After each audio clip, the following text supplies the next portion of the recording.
నమస్తే రమగారు. నమస్తే జయ. ఒక మంచి స్టోరీ చెప్పుకుందామండి. పల్లెటూరు కథ ఒకటి. పూర్వం అంటే ఒక పల్లెటూరులో రెడ్డి గారు ఒక ఆయన ఉండేవారు. చానాళ్ళు పిల్లలు పుట్టలేదట. లేక లేక ఒక కుమారుడు కలిగాడు. వాడికి ఓబిరెడ్డి అని పేరు పెట్టారు. అయితే ఈ ఓబిరెడ్డికి పెద్ద చదువు రాల, పైగా లేక లేక పుట్టడంతో పిచ్చి గారాబంట, అమిత గారాబం. ఏదో సుమారుగా ఉండేది, ఆడుకుంటూ ఉండేవాడు ఇంట్లో. అంత తెలివిగలవాడు కాదు. అయితే ఇది కొన్నాళ్ళు పోయాక నాన్నకు తెలిసింది, పిల్లాడికి చదువు సంధ్య లేకపోతే కష్టము, వీడు తెలివిగా లేడు అని అనుకుని ఆయన స్నేహితుడు ఒక బ్రాహ్మణ ఆయన ఉన్నారు, అప్పన్న శాస్త్రి అని. ఆ శాస్త్రి గారిని పిలిచి వీడికి ఎట్టో కొట్ట 4 చేతులు సంతకం పెట్టడము, 4 మాటలు మాట్లాడడము, 4 ఏమన్నా నేర్పించు అని అడిగాడు. అప్పన్న శాస్త్రి గారిని బాగా పోషించేవారు వీళ్ళు. ఆయన రోజు అది చెప్పి ఇది చెప్పి చెప్పడానికి చాలా ట్రై చేసి విరక్తి పెట్టి ఊరుకున్నాడు. ఆయన ఏం నేర్పించాడు? సుమతి శతకం పద్యాలన్నీ వల్లి వేయించి నోటికి చెప్పాడు. సంతకం పెట్టడం నేర్పించాడు. ఇప్పుడు నీకు ఇలన్నీ సాంగంగా చక్కగా నేర్చుకుంటే క్రమంగా ఎవడి సంతకం వాడు పెట్టేటప్పుడు వాడి తలకు సిగ్నేచర్ థింగ్ ఒకటి ఉంటుంది అందులో. నేనే నీకు జయలక్ష్మి పేరు రాయడం నేర్పించాను అనుకో, నీకు అవి రావాలని ఇంతంత రాసి పెడతా కదా, అంతేనా? అంతేగా. పెద్ద పెద్ద అక్షరాల్లో దిద్ది వాడికి పెద్ద పెద్ద అక్షరాల్లో సంతకం పెట్టడం మాత్రం వచ్చింది. ఈ అప్పన్న గారికి కూడా విసుగు పుట్టింది. వీడు మతిలేని పిల్లవాడు, వాడికే వస్తుందిలే, ఇవి వచ్చిన పద్యాలు చాలు, వాడి సంతకం పెట్టడం వచ్చింది, అదే చాలని వదిలిపారేశాడు. అలా నడిచేది. క్రమంగా ఏమైంది, కొంతకాలానికి తండ్రి గతించాడు. ఈ ఓబిరెడ్డికి చుట్టూతా స్నేహితులయ్యారు. వీళ్ళు వీర శివారెడ్డి, వెంకటరెడ్డి, అప్పన్నరెడ్డి, ఇట్లా ఒక 6-7 రెడ్లు తయారయ్యారు. వాళ్ళకి వీడు పిచ్చి వెధవని, అమాయకుడని తెలిసింది. వీళ్ళంతా ఏదో దూరపు చుట్టాలు. ఎంతసేపు ఇంటికి వచ్చి ఉండేవాళ్ళు, అవి ఇవి వండిచ్చేవాళ్ళు, అది వండిచ్చి ఇది వండిచ్చి వండిచ్చేవాళ్ళు. క్రమంగా ఇట్లా అయ్యాక వాడి దగ్గర డబ్బులు, ఇంట్లో ఉన్న డబ్బంతా తరిగిపోవటం మొదలుపెట్టింది. తండ్రి పొలాలు పుట్రలు తయారు చేసి పెట్టాడు కొడుకు కోసం. ఇంట్లో ఏదో ధనం, మెల్లిగా ఎవరైనా వస్తుంటే సరుకులు కావద్దు, పని వాళ్ళు పోయి సామాన్లు తెస్తారు, డబ్బులు ఇస్తాడు, మెల్లిగా డబ్బులు అయిపోవు. ఇక డబ్బంతా ఖర్చు అయిపోవటం మొదలుపెట్టింది. ఎంతసేపు ఎవరో ఒకళ్ళు చుట్టం పక్కవని వచ్చేవాళ్ళు. మా ఇంటికి చుట్టాలు వచ్చారు, మీ ఇంటికి తీసుకొచ్చాననేవాడు స్నేహితుడు ఇంకో రెడ్డి గారు వచ్చి. క్రమంగా రోజులు గడిచే కొందికి డబ్బులు తగ్గిపోయినాయి.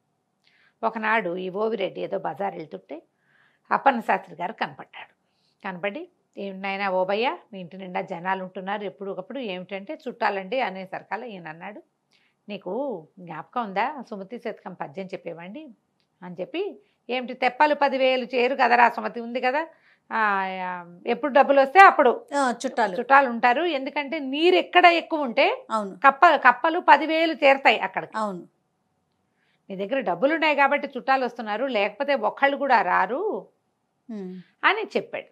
ఈ సుమతి శతకం పద్యం వల్ల వేసుకుంటూ వెళ్ళేసరికల్లా ఈ ఓబిరెడ్డికి అర్థమైంది.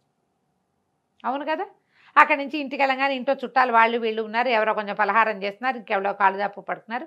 గట్టిగా అరిచి కేకలు పెట్టి తిట్టిపోసాడు అందరినీ. మీరందరూ కప్పలు, నా దగ్గర డబ్బులు ఉన్నాయి కాబట్టి చేస్తున్నారు, అంతకంటే ఏం లేదు. సుమతి శతకారుడు ఏనాడో చెప్పాడు, పొండి మా ఇంట్లోకి ఇక మా గడప మీద అడుగు కూడా పెట్టద్దు, మీరు వెళ్ళిపోండి అని అందరి మీద కేకలు పెట్టాడు. కొంచెం అమాయకుడు కదా, జనం అంతా అంత అరుస్తుంటే ఎవరుంటారు, ఎవరి దారిని వాళ్ళు సర్దుకుని పోయారు. ఈ కప్పల పద్యం అందరికీ తెలిసిందే కదా, పిల్లలకి నేర్పించాలి. మన దగ్గర డబ్బులుంటే ఉండే విధానం వేరుంటుంది, చుట్టాలు డబ్బులు లేనప్పుడు ఉండే విధానం ఎప్పుడూ వేరుగానే ఉంటుంది. అందుకని చుట్టాలతో డబ్బులు సంపాదించుకోవాలి, కానీ చుట్టాలతో మితంగా ఉండాలి. బాగానే ఉంది. కొంతకాలం గడిచింది, ఇంట్లో డబ్బంతా అయిపోయింది, కానీ పొలము పుట్ర ఉన్నాయి కదా, నెల ఏడాదికి ఒకసారి డబ్బులు వస్తాయిగా, వాటితో ఓబయ్య కాలక్షేపం చేస్తున్నాడు. అయితే ఊళ్ళో ఈ స్నేహితులు ఉన్నారు కదా, వీళ్ళు ఏం చేశారు, ఇతను అల్ప సంతోషి ఓబయ్య. ఒకడేం చేశాడంటే, మా ఊరు నుంచి చిలకడ దుంపలు ఇచ్చినాయి ఓబయ్య, నీకు ఇవ్వడానికి వచ్చామని చిలకడ దుంపలు పుచ్చుకొచ్చాడు. చిలకడ దుంపలు ఉడకబెట్టించు, తినడానికి చాలా బాగుంటాయి, మా ఆవిడ బెల్లం వేసి వండింది, ఇదిగో నీకని ఒక కప్పు తెచ్చాడు. ఇప్పుడు వాళ్ళు ఇవ్వడానికి ఇచ్చారు కానీ తీసుకోవడానికి రాలా. బాగుందిగా, ఓబయ్య ఆ స్వీట్ తినేశాడు, చిలకడ దుంపలు చూసుకొని సంతోషించాడు.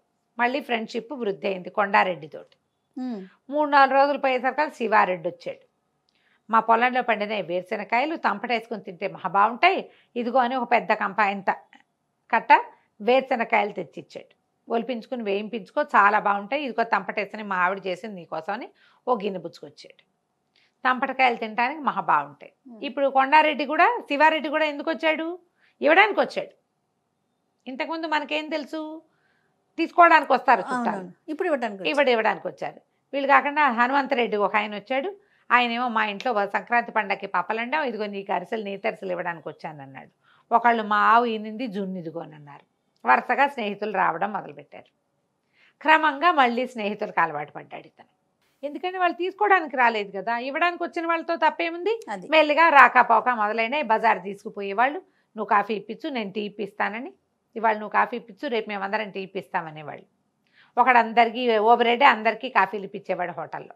మర్నాడు ఎవరు వచ్చేవాళ్ళు కాదు. ఈ 2 రోజుల్లో ఈ ఓబిరెడ్డి మర్చిపోయేవాడు. మళ్ళీ స్టార్ట్, నువ్వు ఇవాళ టిఫిన్ ఇప్పించు, నువ్వు ఇవాళ మిఠాయి పొట్లం కట్టించు, నువ్వు ఇవాళ జిలేబీ ఇప్పించని మొత్తం వీడి దగ్గర డబ్బులన్నీ ఖాళీ చేసేవాళ్ళు.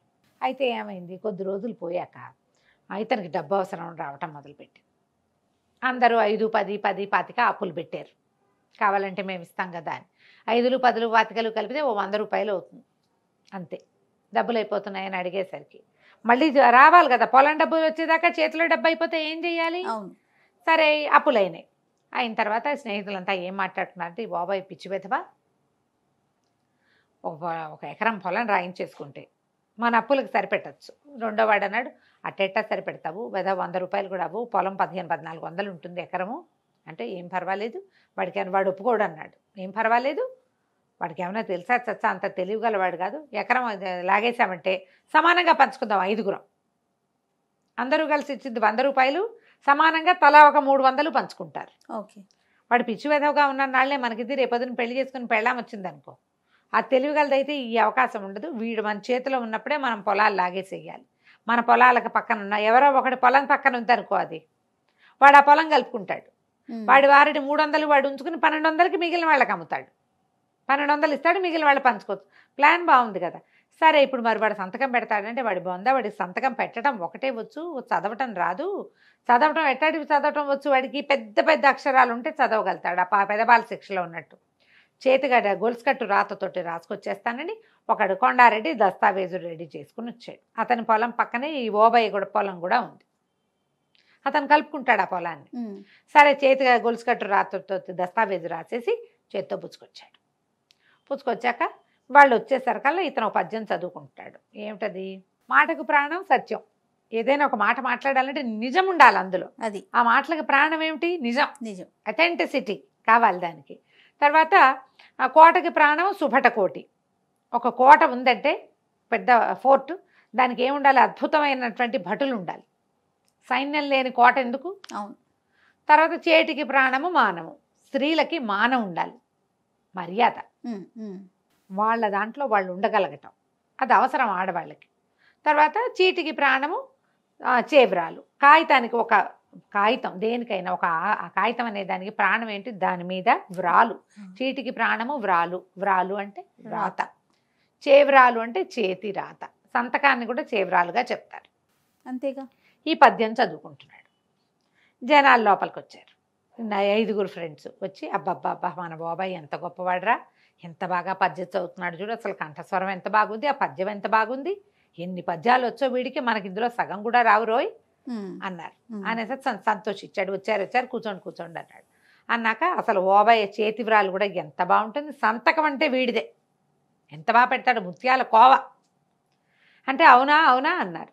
అనగానే అవును నేను బాగా పెడతానని వీడు చెప్పాడు, వాళ్ళు కూడా ఓహో అన్నారు. అయితే ఈ కొండారెడ్డి గారు ఏం చేశాడంటే, సరే ఆ వ్రాలేంటో దీని మీద పెట్టు చూద్దాం, ఎంత బాగా రాస్తావో, ఆ ముత్యాల కోవ ఏంటో నేను కూడా చూస్తానని పైన గొలుసు కట్టు రాతతోటి రాసేసిన దస్తావేజు తెచ్చి చేతులు పెట్టాడు. వీళ్ళందరూ ఓహో అంటున్నారు. ఇతను అమాయకుడు కదా, గబగబా కలం తీసుకొచ్చి ఓబయ్య వ్రాలు అని రాశాడు. లేదా ఓబిరెడ్డి, ఇంటి పేరు ఏదో ఉంది, చక్రాల ఓబిరెడ్డి వ్రాలు అని పెట్టాడు. పెట్టేసరికల్లా అందరూ అబ్బబ్బా ఎంత బాగుంది, అసలు ముత్యాలేగా, ఎంత బాగుందో చూడండి. అందరూ 5గురు చేతులు మార్చుకున్నారు కాగితాలు. మార్చుకున్నాక ఒక ఆయన అన్నాడు, ఒరే ఓబయ్య అసలు నీ సంతకం ఎంత ముచ్చటగా ఉందంటే పటం కట్టించుకుని పెట్టుకోవాలరా అన్నాడు. అనగానే ఓబయ్య ఏం చేశాడు, చర్రన ఆ కాగితం లాక్కుని పర్రమని దాన్ని చింపి తన సంతకం పెట్టింది చేతిలో పెట్టాడు. దీన్ని పటం కట్టించుకో అని ఈ కాగితాన్ని ఇట్లా చుట్టి పడేశాడు.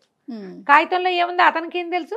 అక్కడి నుంచి ఎవరెవరా దస్తావేజు చింపేస్తావా నీ దుంపదేగా అని ఆ స్నేహితులు 5గురు మీద పడి చెంపలు వాయి కొట్టారు ఇతను. వీళ్ళు హాల్లో కూర్చున్నారు, గోలగోలగా వినపడుతుంది. ఆ అప్పన్న శాస్త్రి గారు ఎవరో రైతుతో మాట్లాడుతూ రోడ్డు మీద పోతున్నాడు.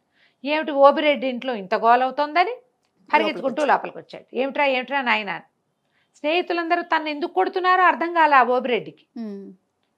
అవి జనాలు ఈయన పెద్ద మనిషి లోపలికి వచ్చేసరికి పంతులు గారు కదా కబుక్కుని ఆగారు. ఆగేసరికి ఏమిటయ్యా ఓబిరెడ్డి, ఏం తాగాదా, ఎవరినైనా పెద్ద మనిషిని పిలవాలి, మీద పడి దెబ్బలేమిటిది, ఏం జరిగింది అన్నాడు. అడగంగానే ఇతను గబగబా ఏం చెప్పాడు. అది కాదండి, సంతకం పెట్టాను నేను, చేవ్రాలు ముద్దుగా ఉంది, పటం కట్టించుకుంటాను అన్నాడు శివారెడ్డి, అందుకని చింపిచ్చాను, చింపేసరికల్లా కేక కొడుతున్నారండి వీళ్ళు, ఎందుకు కొడుతున్నారో నాకు కూడా తెలియదు మాస్టర్ అన్నాడు. ఆనంగానే అప్పన్ గారు అన్నాడు, దేని మీద సంతకం పెట్టేవరా, ఏ కాగితం చూపి అన్నాడు. ఆనంగానే ఇతను చుట్టేసాడు కదా, నలిపేశాడు, కొంచెం చిరిగినట్టు అయింది, నలిపి అవతల బారేశాడు. అక్కడ పడిందండి ఆ మూల అన్నాడు. వీళ్ళందరూ రియాక్ట్ అయ్యే లోపల ఈ అప్పన్న శాస్త్రి గారు కాస్త వెళ్ళిపోయి అతి కాగితం పుచ్చుకొచ్చేసాడు. అది నలిగింది చిరిగింది కానీ చింపి చీర్ణం అయిపోవాలా, మొత్తం కాగితం అంతా సాపుగా చేసి ఆ ఈయనతో మాట్లాడుతున్న రైతులు కూడా లోపలికి వచ్చి నుంచున్నారు. ఏదో జరుగుతోంది కదా, గొడవ అవుతుంటే అందరూ నుంచుంటారు కదా పెద్ద మనుషులు. ఆయన మొత్తం చదివి, ఇదేంటి బాబయ్య, నాకు తెలియకుండా పొలం అమ్ముతున్నావా నువ్వు, పొలం శివారెడ్డి పేరు మీద రాసుంది అని కేకలేశాడు. కేకలేసేసరికల్లా ఈయన, నేనేం అమ్మలేదండి, ఊరికే సంతకం పెట్టమన్నారు, ఏదో కాగితం మీద సంతకం ముద్దుగా ఉంటుంది పెట్టమన్నారు అనేసరికల్లా ఆయన గట్టిగా కేకలేశాడు. అక్కడి నుంచి పక్కన రైతులు వచ్చారుగా, వాళ్ళని పోయి గ్రామాధికారిని పిలుచుకురండి అని గ్రామాధికారిని తీసుకొచ్చారు. అక్కడ ఈయన అన్నాడు, నీకు పద్యం తెలుసు కదా, చీటికి ప్రాణం వ్రాలు అని, మరి ఈ చీటి మీద ఏదో కాగితం ఉంది రాసుంది, అది ఏమిటని చూడవా. వాడికి ఏంటంటే పెద్ద పెద్ద అక్షరాలు చదవటం అలవాటు, అంతే చదవగలడు. ఈ గొలుసు కట్టు రాతతో ఉన్నదాన్ని చదవలేకపోయాడు. స్నేహితులు పెట్టమన్నారు కాబట్టి సంతకం పెట్టాడు. గ్రామాధికారి వచ్చాడు, దస్తావేజు చూసి, ఇంత దుర్మార్గం చేస్తారా, అమాయకుడు స్నేహితులను నమ్మితేని వాళ్ళ 5గురికి ఏదో తప్పు కట్టించారు. తర్వాత ఊరంతా ప్రచారం చేశారు. ఈ ఓబయ్యని చెప్పారు, నీకు చదువు లేకపోవటం వల్ల ఈ సమస్య వచ్చింది, నీ స్నేహితులు 5గురికి చదువు ఉంది, వాళ్ళు ఒక కాగితం రాసి నీతో సంతకం పెట్టించేయగలిగారు, చూడు ఎంత పని జరిగేదో. ఇది గొడవ, కాగితం కనుక చింపకపోయి ఉంటే అయ్యేది కాదు, లేదా వాళ్ళు ఇంకో కాగితం తీసుకొచ్చి సంతకం పెట్టించేవాళ్ళు అని గట్టిగా కేకలేశారు. ఆ తర్వాత ఈ ఓబయ్య శ్రద్ధగా ఆ అప్పన్న శాస్త్రి గారి దగ్గర చదువుకోవటం నేర్చుకున్నాడు. చదువు ఎంత అవసరం చూడు, చాలా ఊళ్ళలో వేలిముద్రలు వేయించేసుకుంటారు. ఇంకా ఇప్పటికీ కూడా వేలిముద్రల కథలు నడుస్తూనే ఉన్నాయి. చదువుకోవాలి. సర్వశిక్ష అభియాన్ కింద ప్రతి వాళ్ళకి ఏదైనా రాసున్నది చదవటం, తమ మనసులో ఉన్నది ఏదైనా రాయటం అనేది అత్యంత అవసరమైన విషయం. ఫోన్లు వాడడం ప్రతి వాళ్ళు నేర్చుకుంటున్నారు, రాయటం చదవటం కూడా అలాగే రావాలి కదా. వస్తోంది ఇదివరకటి కంటే చాలా బెటర్ అయ్యాం. ఇంకా కూడా చదువు చాలా అవసరం. ఏదైనా రాసి ఉన్న దాన్ని చదవకుండా ఎప్పుడూ సంతకాలు పెట్టకూడదు. ఇప్పటికీ కూడా పిచ్చి విధవలాగా జనాలు ఎవరో రాయించిన కాగితాల మీద సంతకాలు పెట్టేటాలు, ఈ ష్యూరిటీ ఉండటాలు, విషయం తెలుసుకోకుండా సాక్షి సంతకాలు పెట్టేటాలు, ఇలాంటివి ఇప్పటికీ జరుగుతూనే ఉన్నాయి. మేము చూడలేదు, పొరపాటున పెట్టామంటారు. అలా చూడడానికి కుదరదమ్మా. పాత కాలంలోనే ఎప్పుడో సుమతి శతకారుడు ఏనాడు చెప్పండి, చీటికి ప్రాణము వ్రాలు అని రాయబడి ఉన్నదే దాని యొక్క లైఫ్. దాన్ని గమనించి పనిచేయాలి. కథ కంచికి మనం ఇంటికి. నమస్తే జయ. సుమన్ టీవీలో మీ పర్సనల్ అండ్ బిజినెస్ ప్రమోషన్స్ కోసం కింది నెంబర్కి కాంటాక్ట్ చేయండి.